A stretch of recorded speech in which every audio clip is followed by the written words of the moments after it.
Ladies and gentlemen, it's Saturday. It's still early. Go enjoy the rest of your weekend. Go enjoy it. Have a good time. Spend time with friends, family, loved ones, whatever it is you got to do. What is up? What is going on, everybody? Welcome back and welcome into the Seattle Mariners post-game recap. Mariners dropped this one 8-4 to the Royals. They fall to 36-30 on the year. Texas loses. Mariners will maintain a 5-game lead in the West. We'll see what Houston does later tonight down in Anaheim. As always, do me a favor, smash the like button. It helps out tremendously. So does subscribing. 2 free, easy ways to help support my channel. Comment your thoughts on the game down below. Thank you to everybody for the support. Win or lose, I'm going to be here with you guys. Like I say, either celebrating or grieving together, whatever it is we need to do. I will be here. Man, the Royals just have some sort of voodoo magic at home and it is at home. I mean, look at the home road splits for their offense. It's pretty drastic. I just don't really get it. And it's not even just, it's the amount of runs, but it's also just the Mariners score in the first inning. JP gets the home run. Boom. Royals answer with a run right back in the bottom of the first. And then Adam Frazier with a 270 slugging percentage hits a home run. Then the Mariners battle back in the fifth. Castillo's finally starting to settle in. Mariners, oh my gosh, battle back with 2 runs in the fifth. Mitch Garver gets home run. Mitch Garver's heating up. JP Crawford base hit. Boom, 3-2. Right back in the lead. Castillo starting to settle in. Let's go. No, doubled Adam Frazier, Nick Lofton base hit. 2 pitches later, game's tied. And then Pasquantino hits one down the line the same inning, which was a pretty poor pitch for Castillo. Change up left middle, hits it down the line 5-3.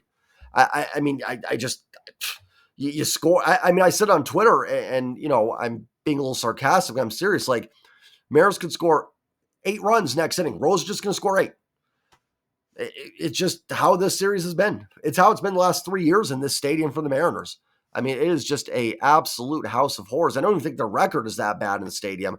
They lost 2 out of 3 2 years ago. They won 3 out of 4 last year. So that's 4-3, and then 4-5. I mean, not great, but not awful. But it's just a battle. And it's just like clockwork.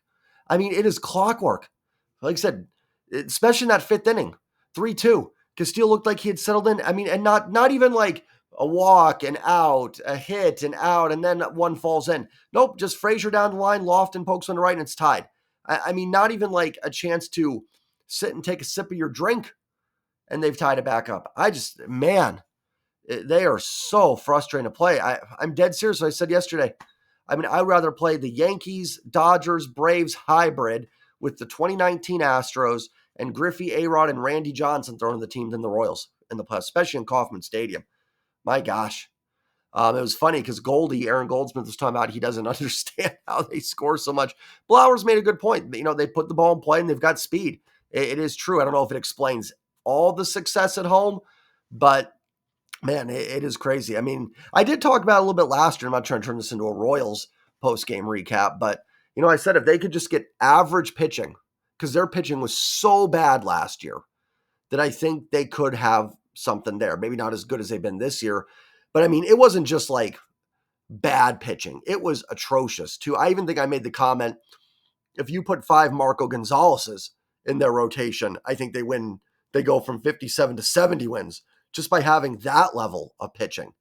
And then the bullpen's gotten better for them as well. So, then they've turned it around. They've been a super competitive team, a team the Mariners could see in the playoffs if both teams, end up getting in. But just a house of horrors, like to the point where it's like even hard. Like yesterday, gotta do the breakdown. Mariners have a big lead, they blow it. Gotta talk about it. Today, I'm just like, I don't know what you do.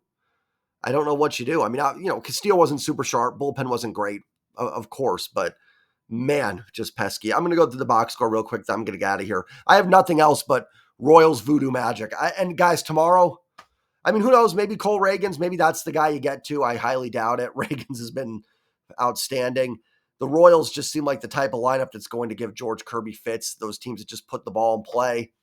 I'm not, and you guys know I'm positive. Like this is just, thank goodness Texas lost. Just get back at home. You get the White Sox, the Rangers. Let's get home 4 or 5 games up and move on from this. I'm at the point. Yesterday was devastating. Yesterday stunk, and that one was a gut punch. Now I'm just ready to get out of Kansas City. I am just ready to be done with this series, 100%. I hope they win tomorrow. I'm hoping they salvage a game. Would feel really good to get one. I just don't know. I just can't. I mean, Mariners scored 19 runs in the second inning. Kansas City's just going to score 19 in the bottom half of it. So let's get into the box score. Luis Castillo goes 5 innings, 6 hits, 5 runs, 5 earned, 1 walk, 4 Ks, gives up a home run. I also want to be clear, if any Royals fans watch this, I truly don't mean that negatively. I mean, again, if you're driving other fan bases crazy, your team is doing something right, to be honest. So, if you notice, I don't have these videos when we're playing the Angels because the Mariners are taking care of the Angels. Castillo, not super sharp. He's been fantastic last few months. Done the best stuff today.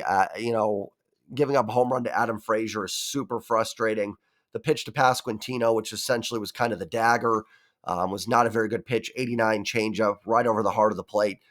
Almost pulled it foul, but kept it fair.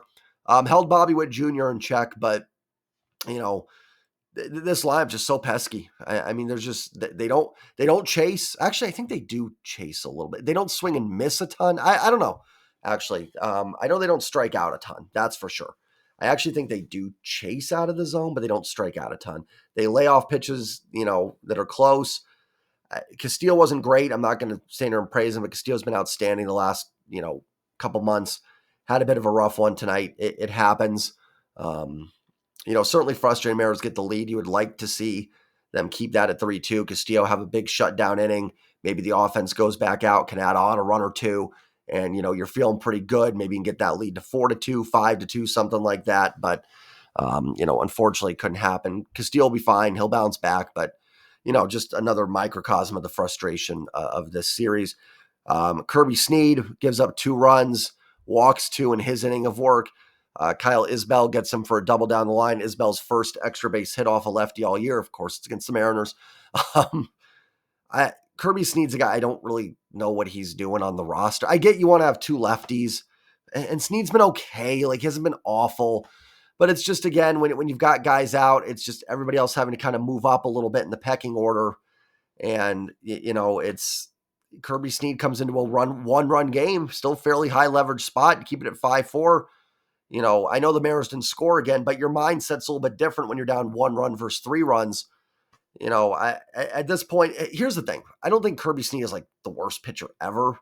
I just don't see the upside. Whereas Cody Bolton or even Carlos Vargas, who I know isn't pitching that well in Tacoma, but there's more upside there. I'd rather take a flyer with those guys. I know they want to have 2 lefties in the bullpen, but I don't I'm fine with that. I understand wanting to have 2 lefties, but I don't want to sacrifice a better arm just to have a lefty in the pen. So Snead, not super impressive today. Colin Snyder looked really good. A shutout inning, 1 hit, 2 strikeouts.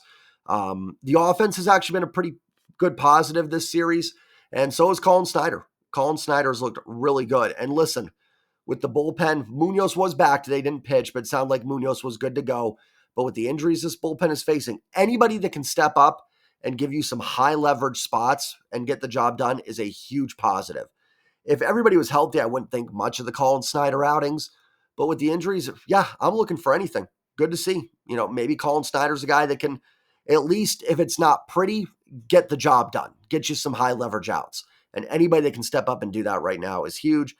Trent Thornton gives up a run in the 9th inning. Renfroe gets the double. Blanco steals a base and something else. Sack fly, I think, scored the run. So that was that on the pitching side.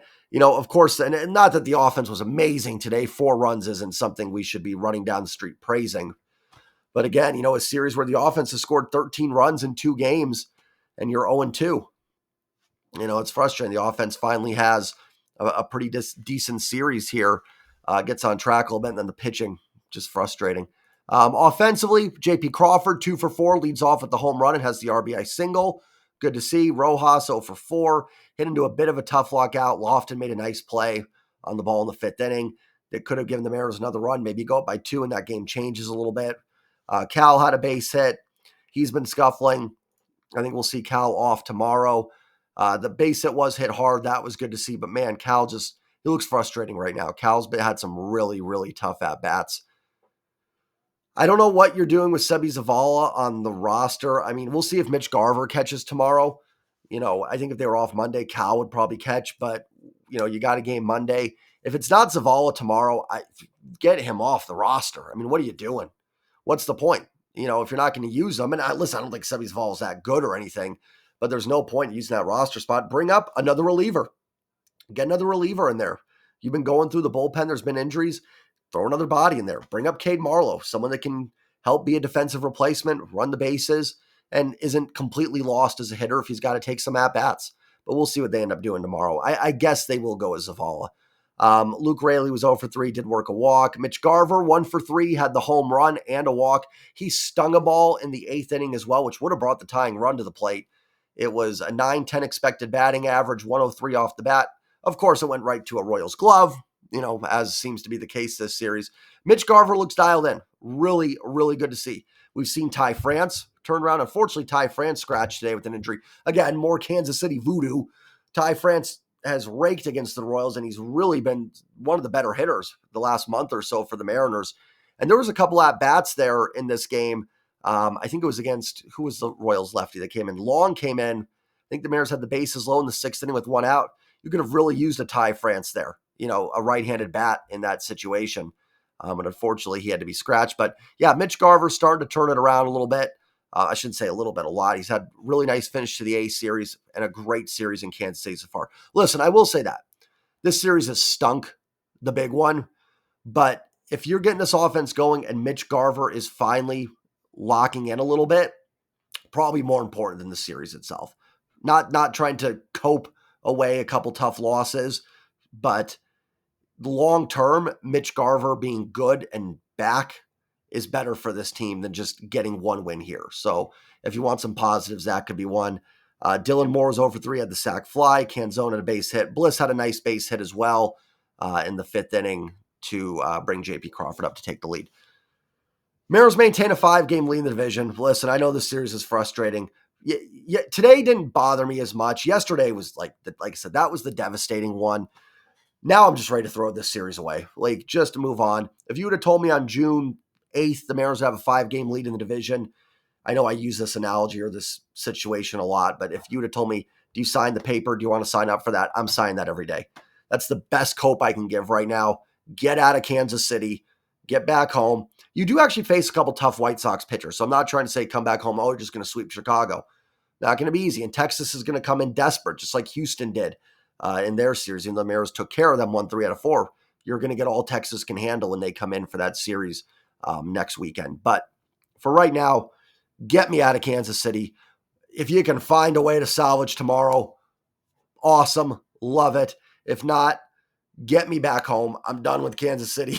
I'm done playing in this ballpark. And like I said, I'm not even trying to be negative about it. I'm just frustrated. What a wacky series that this team just, get out of here. And we'll move on. And hopefully some of the offensive turnarounds for real. You know what I mean? Hopefully it's not just a little bit of a hot streak. Mitch Garver's getting going. Hopefully Ty France is okay. Ryan Bliss has swung the bat pretty well. Julio's been swinging the bat better. You look at the last 15 to 18 games, the numbers are actually pretty good. JP's starting to get dialed in. And the pitching's going to be fine. I will say, someone like Bryce Miller, I do have some, I don't know where Miller is. I know he's good, but is Bryce Miller elite tier good or just, middle rotation good? Castillo's going to be fine. Not worried about him. So hopefully the offensive turnaround's for real, and that's what we can take away from this. Have a great Saturday, everybody. Enjoy it. Go Mariners. Hopefully they bounce back, get a W tomorrow. That would be awesome. Good way to finish the series. And then let's get back home and hopefully get back to some winning ways here. I'll be on tomorrow. Mariners Sir will be joining me tomorrow. We'll have a little weekly recap. We'll talk about this series a little bit more in depth. So have a great Saturday, everybody. Take care and go Mariners. Peace.